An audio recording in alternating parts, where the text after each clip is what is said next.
Muy bien, vamos a comenzar esta segunda parte del programa. Yo decía que era un amplio tema, un complicado tema, porque sin dudas cuando se habla de comercio hay que pensar en cuestiones jurídicas, hay que pensar en garantías, hay que pensar en créditos, en cómo invertir, los mejores lugares para invertir, en qué se debe invertir, en qué no se debe invertir. No nos da ni 2 programas para tratar el tema. Pero yo creo que aprovechamos la presencia de Torresia con nosotros acá en el programa. Y la pregunta quizás más general. Usted, quizás para suerte nuestra, además de ser un inversionista, no es cubano, usted es peruano. Correcto. Y eso quizás lo hace ver un poco más la situación desde afuera, no desde el punto de vista de cubano. Yo le preguntaría, poniendo en la mesa todo lo que ha puesto, esta hoja de ruta que ha puesto la Casa Blanca para el comercio con Cuba, ¿cómo lo ve usted? ¿Usted se lanzaría a hacer una inversión? ¿Qué pasos daría? ¿Hasta dónde llegaría? ¿Cómo lo ve? Bueno, yo antes que nada quiero desligar el tema político y Claro. de derechos humanos porque es un tema que genera pasión. Vamos a hablar netamente de temas económicos. Y Dejémosle la parte de derechos humanos a los otros invitados. Así es. Contestando directamente a tu pregunta, yo sí lo haría, sí invertiría en Cuba, pero con mucha cautela. Porque como bien lo has dicho, hay un marco legal inexistente en Cuba, no hay infraestructura y eso es lo que hay que comenzar a crear en Cuba. Con las nuevas regulaciones que ha planteado el presidente Obama, lo que se está tratando es de comenzar a dictar las reglas de juego para que la economía cubana comience a funcionar. Ya perdió a su socio, su financista estratégico que fue por muchos años Rusia, después volteó la cara y miró a Venezuela y ahora no tiene ninguno. Entonces necesita autofinanciarse, necesita tener dinero para continuar manteniendo ese régimen.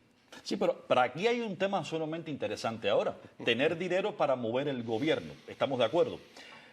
Hay un embargo. El embargo existe. El embargo no ha sido levantado. No hay fuentes de créditos para el gobierno cubano ni para las empresas cubanas. Esto más bien está destinado, la hoja de ruta que ha presentado el presidente Barack Obama, está más bien destinado a empoderar una sociedad civil dentro de Cuba.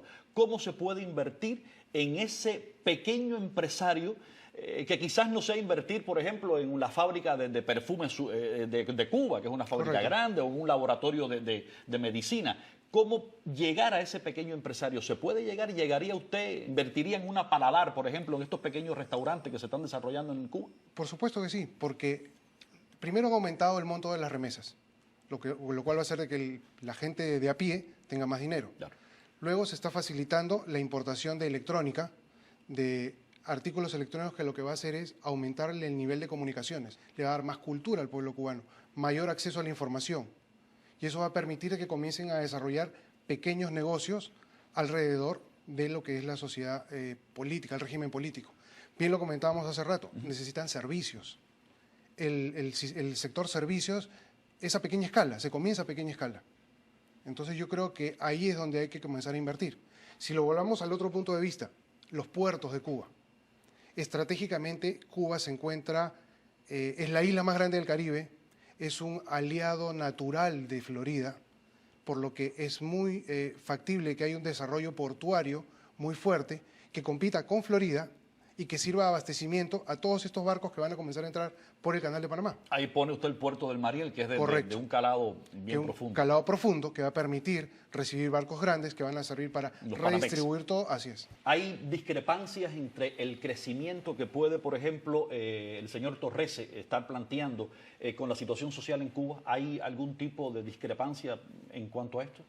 Yo creo que no, yo creo que de hecho el propósito fundamental de esta reforma explícitamente ha sido precisamente promover el desarrollo de la pequeña empresa en Cuba y muchas de las medidas, yo leí el documento de 66 páginas me parece que tenía, están dirigidas en esa dirección, el documento del Departamento del Tesoro para permitir, autorizar mayores transacciones económicas con esos pequeños empresarios. La pregunta es exactamente cómo va a ocurrir eso, porque en este momento todavía el gobierno cubano tiene un monopolio de la importación y la exportación en Cuba. Así que tendría que crearse algún tipo de mecanismo adicional para que ese capital, esas inversiones, esos recursos puedan llegar donde tienen que llegar, que es al pequeño negocio. ¿Significa esto que, como decimos los cubanos, la pelota o la papa ahora está de parte del gobierno cubano? Aquí está ahora a la disposición de Estados Unidos. Aquí hay un inversionista que ha dicho que sí, que está listo para llegar. Pero ¿hasta dónde va a llegar el gobierno cubano? Definitivamente la pelota está del otro lado. La dificultad fundamental que yo veo, y énfasis en fundamental, es que la economía cubana todavía sigue controlada un 95% por el régimen, por el gobierno. O sea, no estamos hablando de una economía donde la inmensa o donde la mitad, digamos, de la fuerza laboral o de la producción nacional está en manos privadas. O sea, toda negociación, toda gestión, no solo de comercio exterior o comercio interior, toda gestión con uno de esos cubanos empresarios pequeños que tiene, digamos, un restaurante, está siendo estrictamente controlada por el gobierno cubano. Porque la camisa de fuerza fundamental que tiene la economía cubana sigue en su lugar. La camisa fundamental no es el embargo, la camisa fundamental es lo que los cubanos llaman el embargo interno.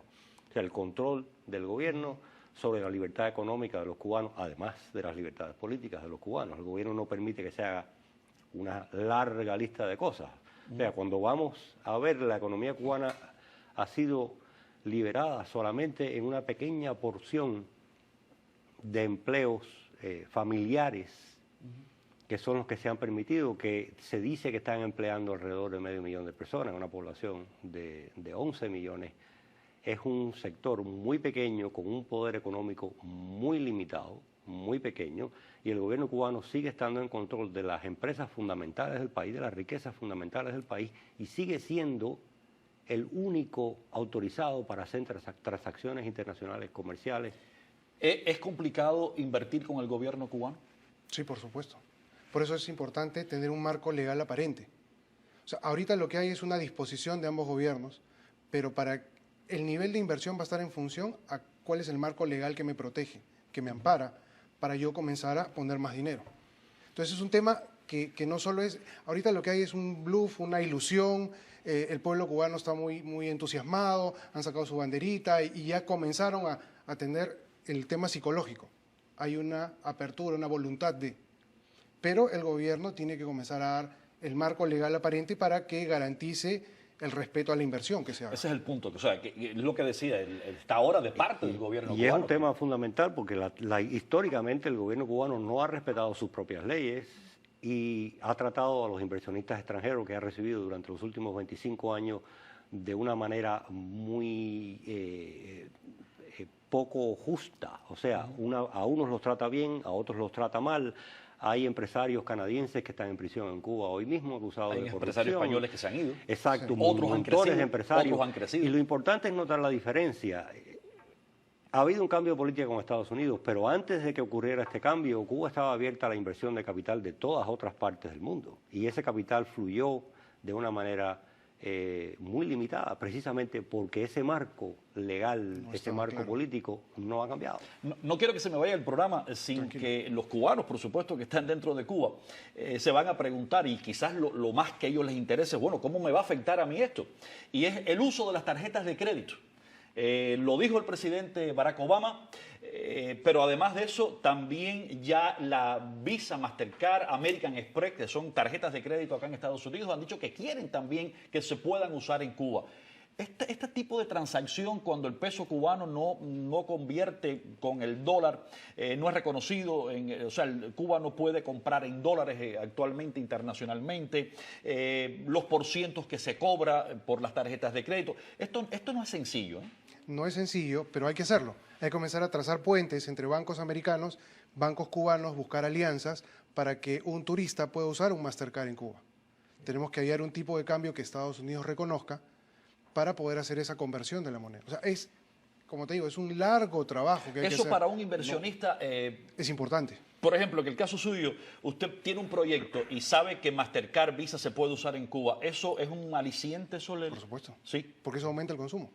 Yo quisiera añadir también que para el cubano de a pie, precisamente, esta medida va a tener un impacto no solamente en la inversión, sino en el uso de las remesas y de las visitas de los familiares, que en este momento es por mucho, ¿no? Los 400.000 personas, más o menos, que se calcula que van al año y que ahora van a poder usar sus tarjetas de crédito y de débito en Cuba. Eso ciertamente va a fomentar un aumento en el número de cubanos-americanos que visitan a sus familias en la isla. Bueno, pues con esa nota positiva nos vamos a despedir. Muchísimas gracias, señor Duani, Arcos Casabón, gracias, Torres, gracias por habernos. Gracias por y tenemos que hacer más programas porque esto recién comienza. Se nos quedan muchísimos temas en esta nueva era de las relaciones entre Estados Unidos y Unidos y Cuba. Sí.